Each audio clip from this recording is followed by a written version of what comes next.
Uma pesquisa revela que 63% dos trabalhadores com carteira assinada não possuem dinheiro suficiente para cobrir suas despesas básicas. O estudo mostra ainda como as condições financeiras do trabalhador repercutem em sua saúde física e mental e que a falta de planejamento financeiro pode ser o motivo de tanta dor de cabeça. É sobre isso que a gente conversa agora com a economista Luciana Caetano, na nossa pausa gostosa do café. Luciana, muito bem-vinda, bom dia. Obrigada pelo convite e bom dia para você, para a equipe e para quem está nos acompanhando em casa. É um número realmente, um dado muito assustador de pessoas que não conseguem cobrir as despesas mais básicas, né, Luciana? E isso afeta no dia a dia. E aí a pergunta que eu faço, a primeira para a gente conversar um pouco, e aí, o que se faz com uma situação como essa, quando você percebe que não consegue cobrir as suas despesas mais básicas? Pois é, a gente vem experimentando já há algum tempo no Brasil uma perda significativa do poder aquisitivo da população brasileira.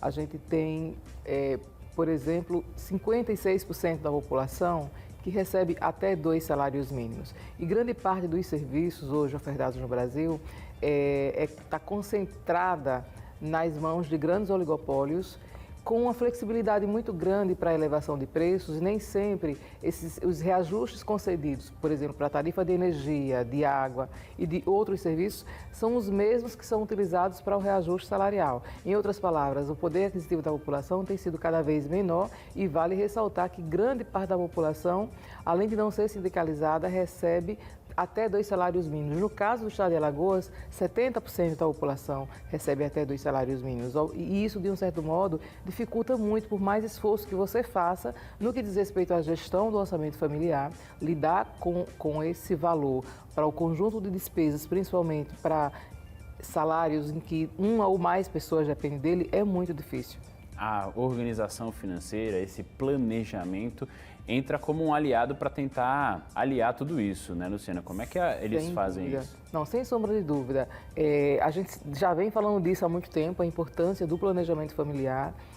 Todavia, é importante considerar que a perda salarial ela é muito mais significativa do que mesmo a própria gestão do orçamento, que obviamente é fundamental, independente de alguém ganhar 1, 2, 3 ou 10 ou 20 salários mínimos, o planejamento do orçamento familiar ele é fundamental numa perspectiva de definir prioridade e evitar o comprometimento de um percentual muito grande dessa renda. Então, o grande desafio é adequar o padrão de consumo a essa renda. O que a gente está colocando, para além disso, é que um salário mínimo ou 2 salários mínimos, considerando o preço geral de bens e serviços ofertados hoje no Brasil, ele acaba não sendo suficiente para assegurar uma vida condigna, que dê acesso à saúde, à educação, a lazer, e isso, a transporte.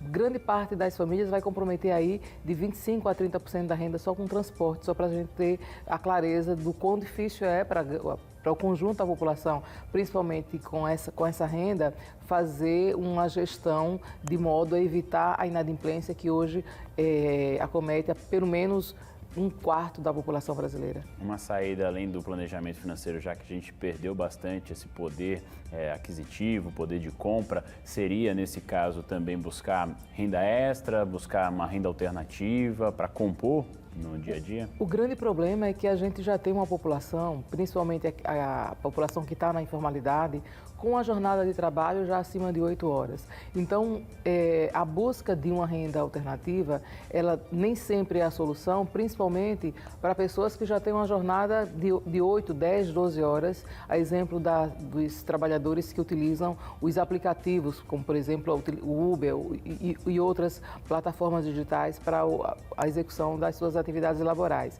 Então, o que a gente precisa compreender em termos da problemática no que diz respeito à gestão do orçamento familiar, são as condições conjunturais e políticas no país, a exemplo da reforma trabalhista aprovada em 2017, da reforma previdenciária em 2019, e de um movimento muito grande da classe empresarial no sentido de justificar o rebaixamento da massa salarial. E é importante que essa classe empresarial compreenda que o problema da gestão do orçamento ela não vai se dar somente com o curso de administração da gestão do orçamento, mas, acima de tudo, de uma valorização das horas trabalhadas. O que a gente tem hoje no Brasil é uma disputa política muito grande entre os donos dos meios de produção e os donos da força de trabalho. O que a gente tem é uma perda significativa, principalmente refletida na baixa taxa de sindicalização do Brasil. Isso, de um certo modo, acaba se refletindo na saúde física das pessoas que cada vez menos conseguem honrar seus compromissos em função do crescimento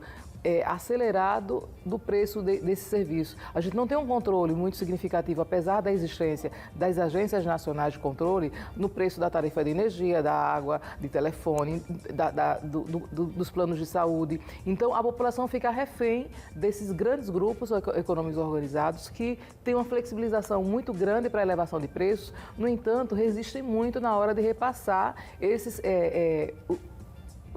aumentos para a remuneração da força de trabalho. E esse é o grande problema hoje. A gente precisa compreender isso para não transferir a responsabilidade para o trabalhador sob o argumento de que ele faz uma má gestão dos recursos. E aí seria interessante fazer o exercício. O que aconteceria com a pessoa que ganha hoje 20 ou mais salários mínimos se ela fosse submetida a administrar 2 salários mínimos e manter minimamente? Então, um debate que precisa ser feito, né? E a gente precisa ter esse esclarecimento, né, Luciana, em relação a tudo isso. Eu acho que deu para entender que é uma conjuntura de fatores, né, que mostram a perda, né, da nossa força realmente de compra no dia a dia. A gente teve muitos esclarecimentos, quero te agradecer a participação aqui com a gente no Balanço Geral, no nosso Pausa do Café, e uma ótima semana. Eu que agradeço pela oportunidade, um bom dia a todos.